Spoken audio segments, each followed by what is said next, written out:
Welcome to the Chronological One-Year Bible, January 15th. Today's reading is Genesis chapter 40, verses 1 through 23, Genesis chapter 35, verses 28 and 29, and Genesis chapter 41, verses 1 through 57. Sometime later, Pharaoh's chief cupbearer and chief baker offended their royal master. Pharaoh became angry with these two officials, and he put them in the prison where Joseph was, in the palace of the captain of the guard. They remained in prison for quite some time, and the captain of the guard assigned them to Joseph, who looked after them. While they were in prison, Pharaoh's cupbearer and baker each had a dream one night, and each dream had its own meaning. When Joseph saw them the next morning, he noticed that they both looked upset.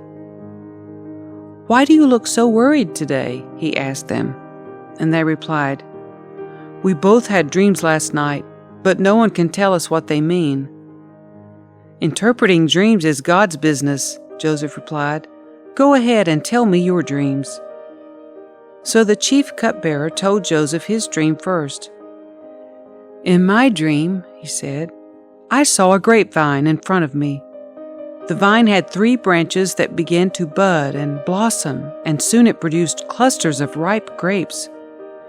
I was holding Pharaoh's wine cup in my hand, so I took a cluster of grapes and squeezed the juice into the cup. Then I placed the cup in Pharaoh's hand." "This is what the dream means," Joseph said. "The 3 branches represent 3 days. Within 3 days, Pharaoh will lift you up and restore you to your position as his chief cupbearer. And please, remember me, and do me a favor when things go well for you. Mention me to Pharaoh, so he might let me out of this place, for I was kidnapped from my homeland, the land of the Hebrews, and now I'm here in prison, but I did nothing to deserve it." When the chief baker saw that Joseph had given the first dream such a positive interpretation, he said to Joseph, "I had a dream too. In my dream, there were 3 baskets of white pastries stacked on my head. The top basket contained all kinds of pastries for Pharaoh, but the birds came and ate them from the basket on my head." "This is what the dream means," Joseph told him. "The 3 baskets also represent 3 days. 3 days from now, Pharaoh will lift you up and impale your body on a pole. Then birds will come and peck away at your flesh." Pharaoh's birthday came 3 days later, and he prepared a banquet for all his officials and staff. He summoned his chief cupbearer and chief baker to join the other officials. He then restored the chief cupbearer to his former position so he could again hand Pharaoh his cup. But Pharaoh impaled the chief baker, just as Joseph had predicted when he interpreted his dream. Pharaoh's chief cupbearer, however, forgot all about Joseph, never giving him another thought. Isaac lived for 180 years. Then he breathed his last and died at a ripe old age, joining his ancestors in death. And his sons, Esau and Jacob, buried him.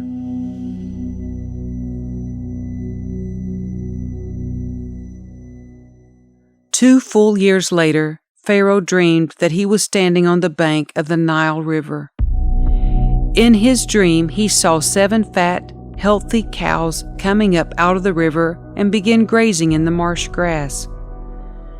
Then he saw 7 more cows come up behind them from the Nile, but these were scrawny and thin. These cows stood beside the fat cows on the riverbank. Then the scrawny, thin cows ate the 7 healthy, fat cows. At this point in the dream, Pharaoh woke up.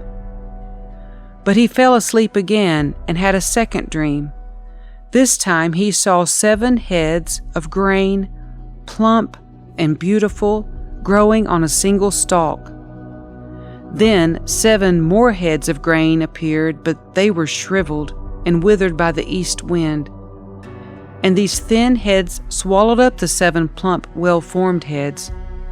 Then Pharaoh woke up again and realized it was a dream. The next morning Pharaoh was very disturbed by the dreams, so he called for all the magicians and wise men of Egypt.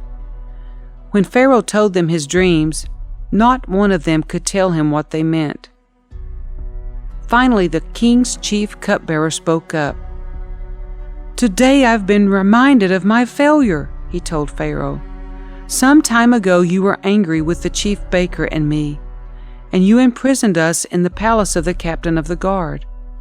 One night the chief baker and I each had a dream, and each dream had its own meaning. There was a young Hebrew man with us in the prison who was a slave of the captain of the guard. We told him our dreams, and he told us what each of our dreams meant. And everything happened just as he had predicted. I was restored to my position as cupbearer, and the chief baker was executed and impaled on a pole." Pharaoh sent for Joseph at once, and he was quickly brought from the prison. After he shaved and changed his clothes, he went in and stood before Pharaoh. Then Pharaoh said to Joseph, "I had a dream last night, and no one here can tell me what it means. But I have heard that when you hear about a dream, you can interpret it." "It is beyond my power to do this," Joseph replied, "but God can tell you what it means and set you at ease."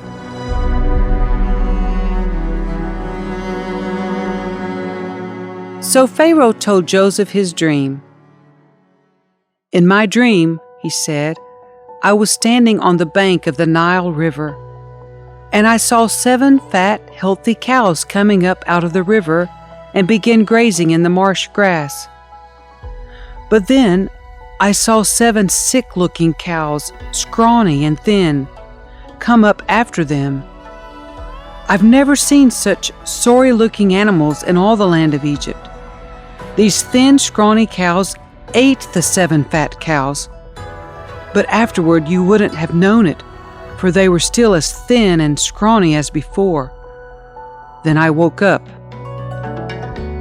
In my dream, I also saw 7 heads of grain, full and beautiful, growing on a single stalk. Then 7 more heads of grain appeared, but they were blighted, shriveled, and withered by the east wind. And the shriveled heads swallowed the 7 healthy heads. I told these dreams to the magicians, but no one could tell me what they mean." Joseph responded, "Both of Pharaoh's dreams mean the same thing. God is telling Pharaoh in advance what he is about to do. The 7 healthy cows and the 7 healthy heads of grain both represent 7 years of prosperity. The 7 thin, scrawny cows that came up later and the 7 thin heads of grain withered by the east wind represent 7 years of famine. This will happen just as I have described it, for God has revealed to Pharaoh in advance what he is about to do. The next 7 years will be a period of great prosperity throughout the land of Egypt. But afterward, there will be 7 years of famine so great that all the prosperity will be forgotten in Egypt. Famine will destroy the land. This famine will be so severe that even the memory of the good years will be erased. As for having 2 similar dreams, it means that these events have been decreed by God, and he will soon make them happen. Therefore Pharaoh should find an intelligent and wise man and put him in charge of the entire land of Egypt. Then Pharaoh should appoint supervisors over the land and let them collect 1/5 of all the crops during the 7 good years. Have them gather all the food produced in the good years that are just ahead and bring it to Pharaoh's storehouses. Store it away and guard it, so there will be food in the cities. That way there will be enough to eat when the 7 years of famine come to the land of Egypt. Otherwise, this famine will destroy the land." Joseph's suggestions were well received by Pharaoh and his officials.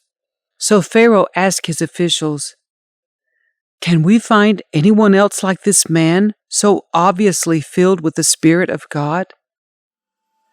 Then Pharaoh said to Joseph, "Since God has revealed the meaning of the dreams to you, clearly no one else is as intelligent or wise as you are.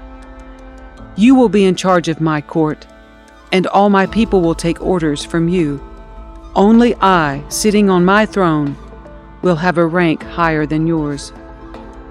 Pharaoh said to Joseph, "I hereby put you in charge of the entire land of Egypt." Then Pharaoh removed his signet ring from his hand and placed it on Joseph's finger. He dressed him in fine linen clothing and hung a gold chain around his neck. Then he had Joseph ride in the chariot reserved for his second in command, and wherever Joseph went, the command was shouted, "Kneel down!"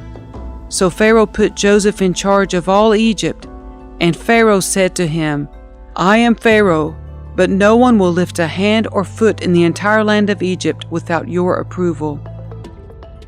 Then Pharaoh gave Joseph a new Egyptian named Zaphenath-paneah. He also gave him a wife whose name was Asenath.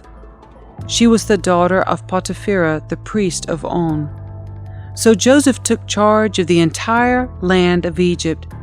He was 30 years old when he began serving in the court of Pharaoh, the king of Egypt. And when Joseph left Pharaoh's presence, he inspected the entire land of Egypt.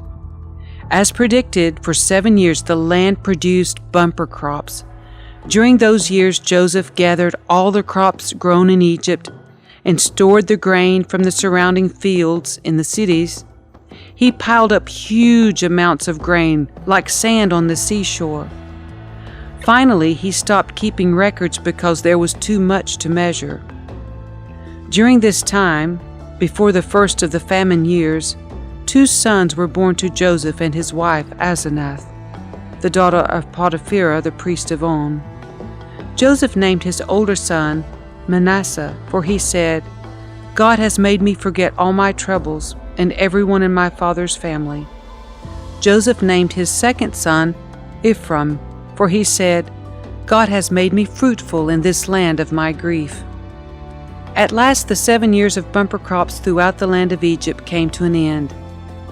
Then the 7 years of famine began, just as Joseph had predicted. The famine also struck all the surrounding countries, but throughout Egypt there was plenty of food. Eventually, however, the famine spread throughout the land of Egypt as well, and when the people cried out to Pharaoh for food, he told them, "Go to Joseph and do whatever he tells you." So with severe famine everywhere, Joseph opened up the storehouses and distributed grain to the Egyptians, for the famine was severe throughout the land of Egypt, and people from all around came to Egypt to buy grain from Joseph, because the famine was severe throughout the world.